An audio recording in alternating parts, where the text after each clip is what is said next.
the most common problem is that of theft, data theft.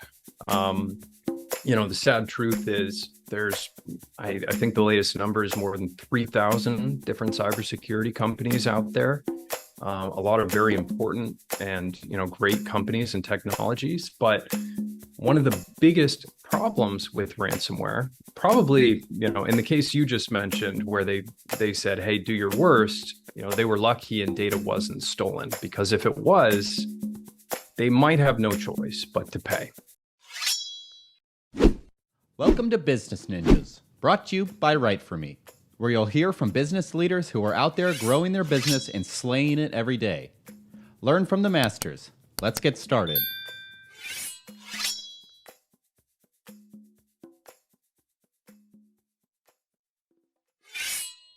Hi, and welcome to another episode of Business Ninjas. I'm here today with Nick Ryan, Vice President of Marketing at Calamu. How you doing today, Nick? Doing great. Well, I appreciate you spending some time with us on Business Ninjas. Please tell us a little bit about yourself and about Calamu. Sure. Thanks for having me. So again, Nick Ryan, VP of Marketing at Calamu.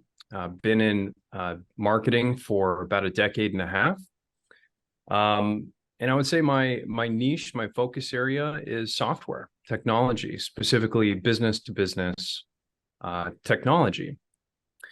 I sort of got my start early on back when I was in San Luis Obispo, where I was going to school, college down there. It's a small town in California. And I was studying, and then a colleague of mine decided that he wanted to open up this open-air market, right? Which, if you or your listeners have been to San Luis Obispo, it's all about these big open-air markets, right? It's one of the draws of that city. But he needed someone to help promote and somebody to help people become aware that there's this new market, it's opening, et cetera, et cetera. And, that was sort of my first taste of marketing. Very simple, right? Not technology, not software, but, I just realized that I love marketing. I love the way that it's all about understanding customer needs and then crafting a story to help them understand what you can do for them, right? And the value that you offer. So fast forward to today, again, VP of Marketing at Calamu, but I also play a bigger role in overall business strategy.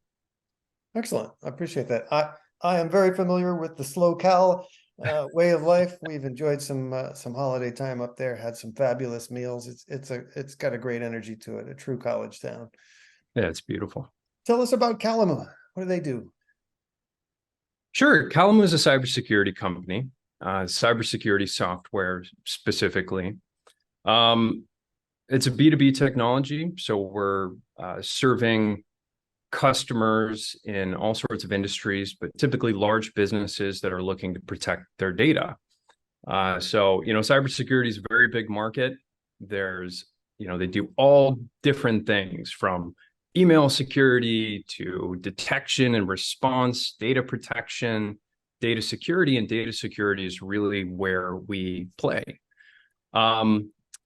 We also focus on the cloud. So our customers typically are interested in moving to the cloud, or they already store data in the cloud, say AWS, Microsoft Azure, right? The big public cloud providers, but are concerned about security and want to make sure that their data remains secure. And that's essentially, the field that Calamu is in. Hey, I can't think of a more important subject at the moment, post-COVID. With as many remote workers as most companies have, the number of access points to that data and to the systems at every company has now grown exponentially. So leveling the playing field in a secure manner is no easy task. It's true. It's something that has been described as the dissolution of the perimeter, right? So if you go back pre-COVID, you have to go back a little bit further typically, but it was a fortress.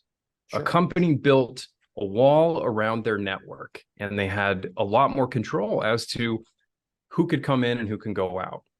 But then COVID happened, all these remote workforces came about, and suddenly you have to address security on these endpoints that are distributed on all different networks. And yeah, and then the intrusion became a serious issue.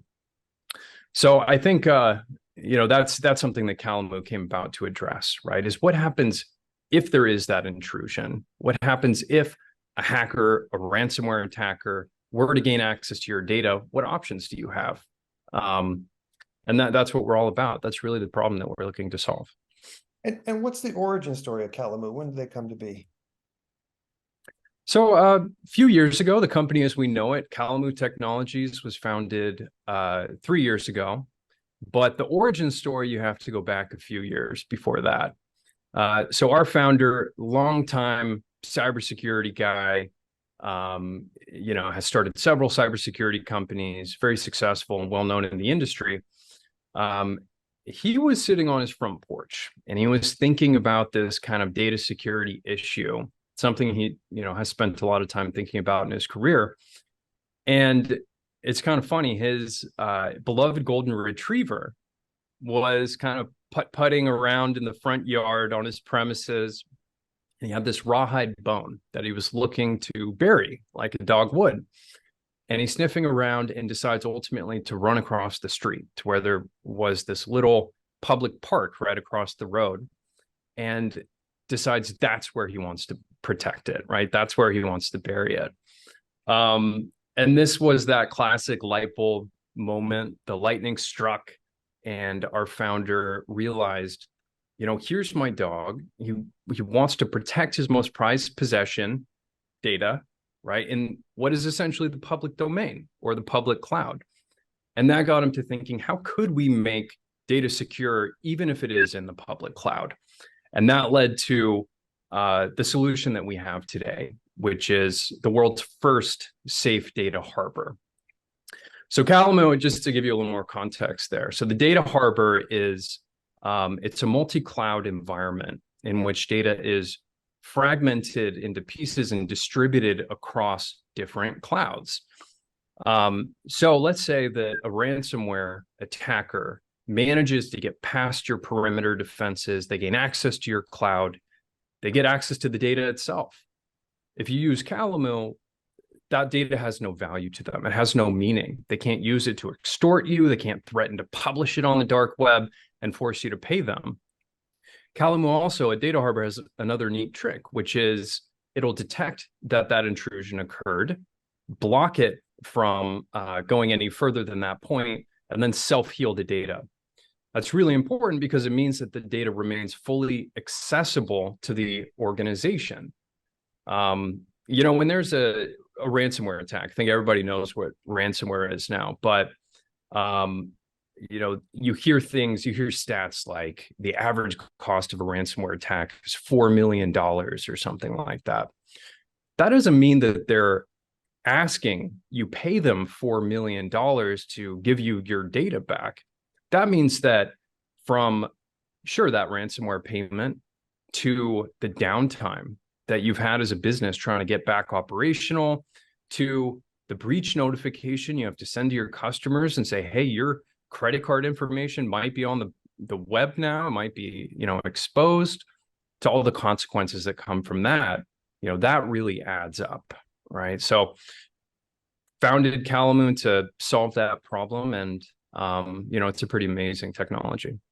Is this using blockchain technology, or is this just a sort of a similar approach at fragmenting data?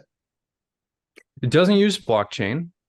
We do have a series of patents that do sort of, include that concept, but no, this is, this isn't distributed on that level. This is literally fragmenting your data across multiple clouds in a way that you, the customer, own each of those cloud properties. Amazing. That's very interesting. I got to dig deeper into that in my own time. Who are your clients? What verticals are you servicing with this product? Yeah, it's a good question. And it's a question actually I hear a lot. And the truth is, we're not that specific to any one vertical. All verticals have data, and therefore we serve all verticals. But certainly there are focus areas, right? I think When you look at financial services and banking, healthcare, manufacturing, transportation, these are industries that have specific needs. Manufacturing is dealing with intellectual property. They can't have compromised. Healthcare, obviously, there's personal health information, or financial services. It goes without saying that's very sensitive data. So the verticals that deal with sensitive data or crown jewels are the verticals that we work best for. They also have regulations. I mean, super important regulations that say, Andrew, your data is protected. We're going to make sure that, your bank holds on to your data for a certain number of years, that they have certain defenses in place to protect you as a consumer. But, that requires them to take extra security measures. So yeah, I mean, those are some of the industries, but also, professional services is a big one. It varies quite a bit for us. I know that the news cycle seems to cover that the healthcare system has been the most exposed, or at least the most attacked in the last 5 or 10 years in terms of ransomware. I hear about that happening all the time. In Los Angeles, LAUSD got hit last year. And, I don't believe we paid. I think they said, okay, do your worst, and moved on from it, which is phenomenal in and of itself. What are the most common problems you're solving for your clients? Yeah, I mean, the most common problem is that of theft, data theft. The sad truth is I think the latest number is more than 3,000 different cybersecurity companies out there. A lot of very important and, great companies and technologies. But one of the biggest problems with ransomware, probably, in the case you just mentioned, where they said, hey, do your worst, they were lucky and data wasn't stolen, because if it was, they might have no choice but to pay. And that's because, the threat of publishing sensitive data is often worse than the downtime that comes from them encrypting your local data and holding the keys hostage. So this is a problem that really has not been solved. There's some approaches, but you see in the news over and over that it's not working. So our customers typically are looking to prevent that risk. Say, hey, if the worst happens and we get attacked, I want to know that our data is not going to get exposed. But also operational uptime, like I mentioned before, that's a huge benefit as well. Saying, I want to know my data is accessible no matter what. And that's a problem that we solve as well. Excellent. Other than this incredible level of security and your patented technology, what differentiates you in the market? What makes you stand out from your competitors? Well, our process is unique. That what I described is how we fragment and distribute that data. That's very unique to us. So we do lean on that technology, because while it's it's very advanced in how it works, there's almost kind of a genius in the simplicity of it. You could probably open a book from 2,000 years ago where they talk about taking a tablet and breaking it into pieces and putting it on the four corners of the earth or something like that. There's some sort of they're interesting concepts to play with there. So we do lean on that. We also, of course, put a lot of emphasis on the talent that we have, right? So in terms of competitive differentiation, how we stand out, we have some amazing talent on the team from a lot of other successful cybersecurity companies. And when you're an early stage company, when you're a startup like we are, team is everything. Team is so critical. We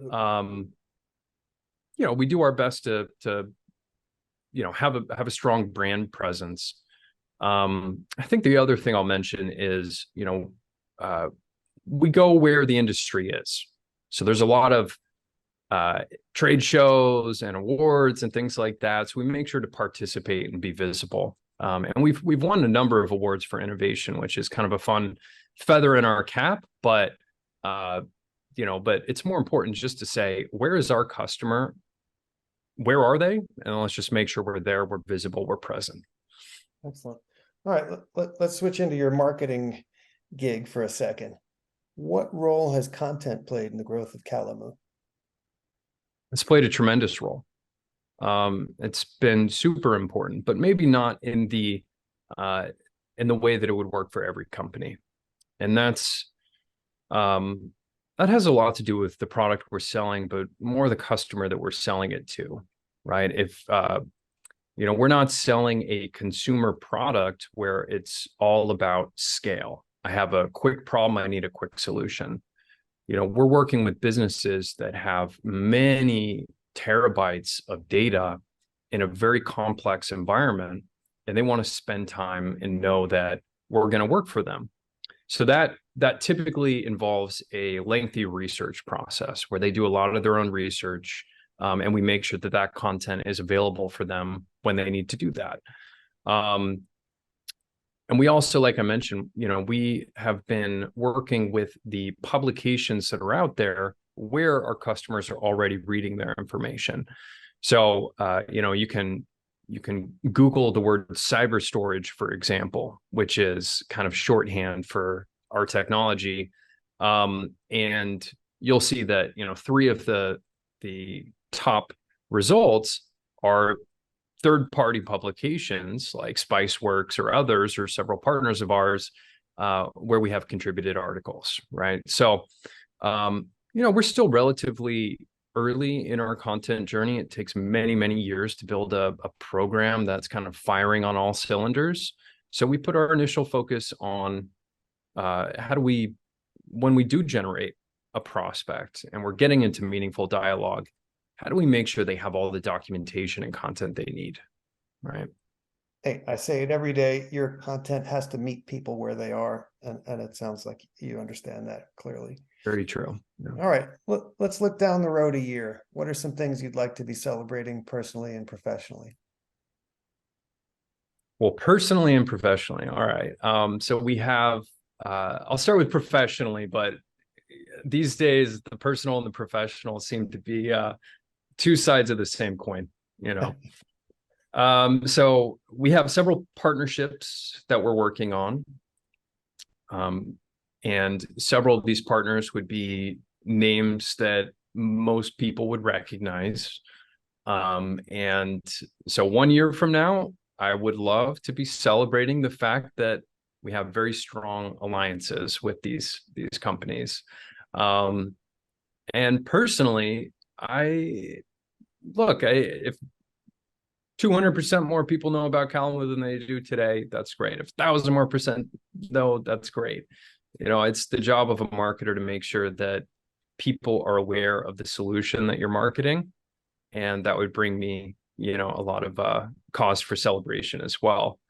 And then I think if I can knock a few strokes off my golf score, that's a personal goal. It's way too high right now. It's not... Well, if the stress level at work goes down, it tends to reflect on the scorecard, right? Please tell us, what's your URL? Where can people find Calamu, and what social media outlets are you using these days as well? Calamu.com. That's Calamu.com. LinkedIn is where we spend the majority of our time. So same thing, you could find us on LinkedIn, or you could find me personally on LinkedIn. Just search Nick Ryan Calamu or Nick M. Ryan on the URL. And would love to talk to anybody that's interested in speaking with me. Excellent. Nick Ryan of Calamu, thank you for spending some time with us today on Business Ninjas. All the best to you and yours and your golf score, and continued success at Calamu. Thanks for having me. Pleasure.